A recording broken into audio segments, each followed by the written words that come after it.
From the CyberHub bunker and studio, you're tuning in to the CyberHub Podcast. And now for your host and CISO, James Azar. Well, everyone, good morning. Happy Wednesday. It's Hump Day, January 5th, 2022. Brand new year. Welcome, everyone, to the show. We've got a really busy show today, but I'd be remiss if I did not mention the brand new CyberHub Podcast website that we've just relaunched. It is magnificent. It is amazing. It has every single podcast we've ever done. There's over 800 podcasts on this website. That's not including my friends over at Breaking Into Cybersecurity, Chris and Renee, and CISO Thursdays. You're over 1,000 shows right there on our website. You can apply to be a guest on the show if you want. If you want to sponsor a podcast, you can. If you just want to know more about us, if you want to recommend stuff, it's all right there. Lovely, beautiful setup on our new cyberhubpodcast.com. Go and check it out. I promise it will not let you down. We've got a really busy show today, including an FTC legal action warning on Log4j. Google releases its first few patches, and my Lord, my golly, it's a lot of them.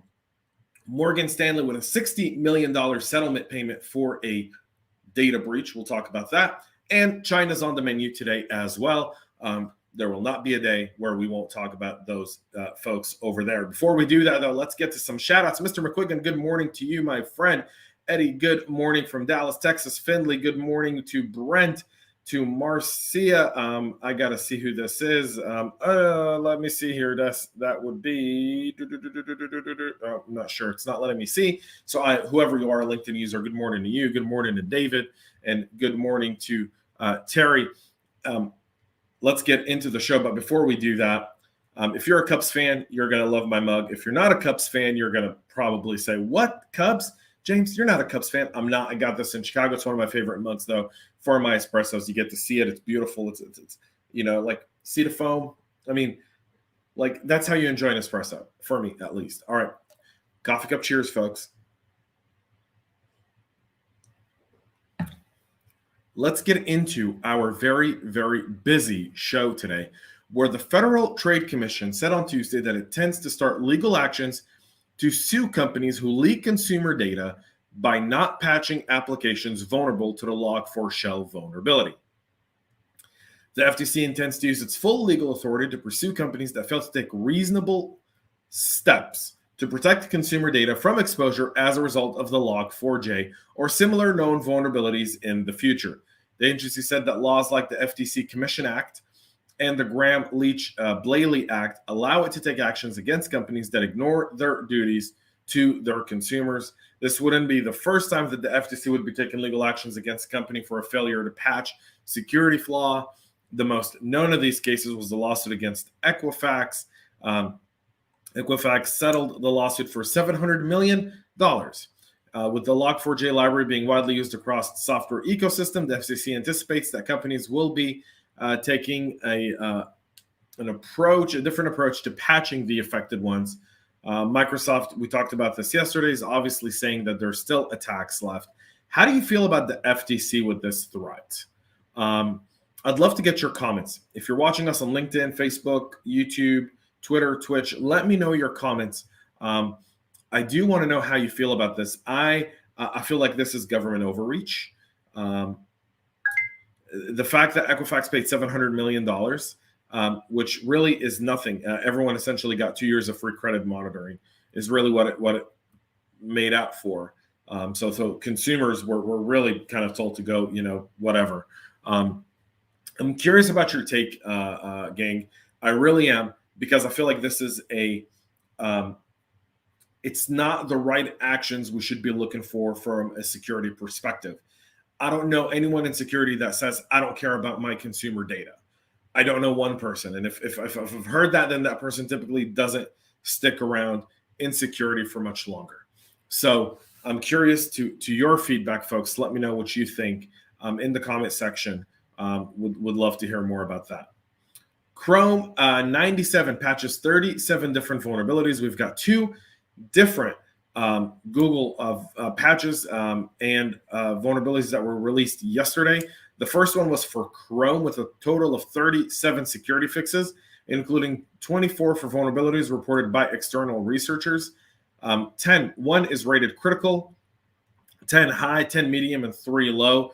The most common types of vulnerabilities are use after free, 7 bugs, and improper implementation, 8 issues. The most severe of this one is CV 2022-009-6, a use after free issue in storage that could be exploited to execute code in the context of the browser. Make sure you update your Chrome browser. We'll move to Android, where Google patches 48 different vulnerabilities with its first set of 2022 Android updates. Google published these updates describing a total of 28 vulnerabilities that were addressed across the Android OS Pixel devices and Android Automotive OS. The security bulletin describes 35 vulnerabilities addressed across 2 patch levels. The majority have been assessed with the severity level of high. The first part of this month's Android security update arrives on devices as of the 2022-0101 security patch level, addressing a total of 16 security holes and 3 components, namely frameworks, media frameworks, and system. The second part, which will be released on the 5th of January, that is today, includes fixes for 19 security defects in Android's runtime kernel components, MediaTek components, Unisoc components, Qualcomm components, and Qualcomm closed source components. According to Google, an Android runtime flaw, which impacts devices running Android 12, is the most important of these bugs. It's tracked to CV 2021-09-59er. The vulnerability does lead to elevation of privilege. So please, please, please make sure you get your Android devices all patched up and ready to go. Good morning to David B. Good morning to Mr. Aaron Franks. How you doing, buddy? All of that there and much, much more. All right, let's talk about this one. So you might think to yourself, wait a minute, Morgan Stanley pays $60 million settlement in a data breach lawsuit. When were they breached? Well, there is a history of breaches, but this is none of that. This is a data breach because Charlie Osborne, the contributor here for ZDNet, did not know how to properly disclose this one. In 2016 and 2019, they decommissioned a bunch of legacy equipment. That legacy equipment had PII. That equipment wasn't wiped clean before it was sold. So some of the data was exposed, which apparently led to someone reporting it. Some of the old retired equipment included old servers and data center technology. One of the vendors in 2017, Morgan Stanley was contacted by one of these vendors who told the company they had access to client data. There was then an investigation in 2020 by the Office of Comptroller of Currency, which directed Morgan Stanley to provide notice of the data security incident. And now it cost them a $60 million fine.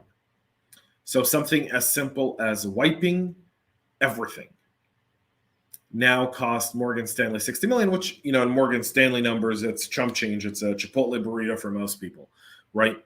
But nonetheless, this is significant because it's not necessarily a data breach in its traditional sense of how we all think about it. It's simply bad IT decommissioning checklist issue. Again, this is an internal issue more than it is an external data issue. It's your decommissioning items. Why aren't they getting wiped? And then why isn't anyone checking it? Where was the point of failure? And this kind of goes through what really security is all about. It's about that checklist mentality, right? When it comes to this kind of stuff. Some of this stuff is really procedural. You've really got to follow every single procedure to the T. It's if you're a weapons fanatic, it's almost like cleaning your gun, right? If you sit down and you're cleaning your weapon, you don't do it watching TV. You don't do it with other people in the room.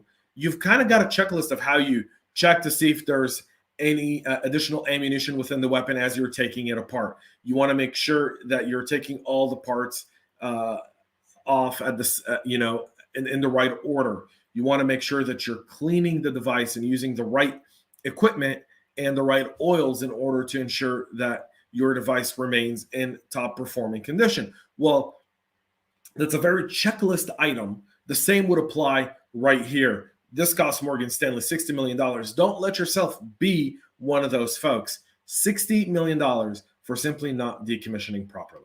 That is a very hefty fine, folks. Really hefty.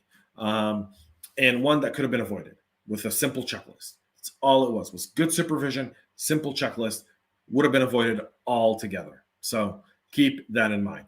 And finally, China remains on the move. Now they're adding additional security rules for applications that they consider influence public opinion. The country's industry regulator releases draft laws that would require, among others, mobile apps that provide news to be licensed to do so, and that those that may influence public opinion to undergo a security assessment. Now, you might think to yourself, wow, that's pretty good. It's actually not. What is a security assessment by a communist regime in China that limits speech almost every single day? China is releasing these laws. It's part of the Cyberspace Administration of China. With the proposed legislation, again, this is just proposed legislation, but typically proposed legislation in China goes through. It's simply a notice to everyone who's thinking of going into China, you're going to have to comply with all of this stuff, or for Chinese companies or Chinese dissidents or expats. Under the draft laws, operators that provided news services through mobile apps would have to obtain a license to do so.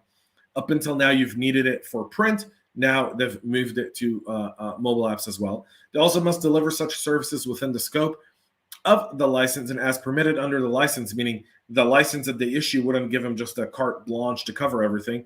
They would have a scope of what they can and cannot cover, and they're not have not elaborated on what that would mean. So censorship continues in China. If they use any technologies, everything has to be given, and it would have to carry security assessments according to the CAC. So they want complete and absolute control. The proposed law would close on January 20th, and the regulation is slated to be passed later this year, which means by this time next year, this will probably be the law of the land there. And so we'll see how all of this figures out here at the very end. Folks, that's it for our practitioner brief here today. We'll be back more to wrap up this week. We've got a lot more great content coming your way this year. So go check it out. Tomorrow, we'll be here at 9 a.m. with another practitioner brief. Go check out our new website. Make sure you go check out CISO Talk with the keynote address I gave just a little under a month ago here at FutureCon in Atlanta called The Modern CISO.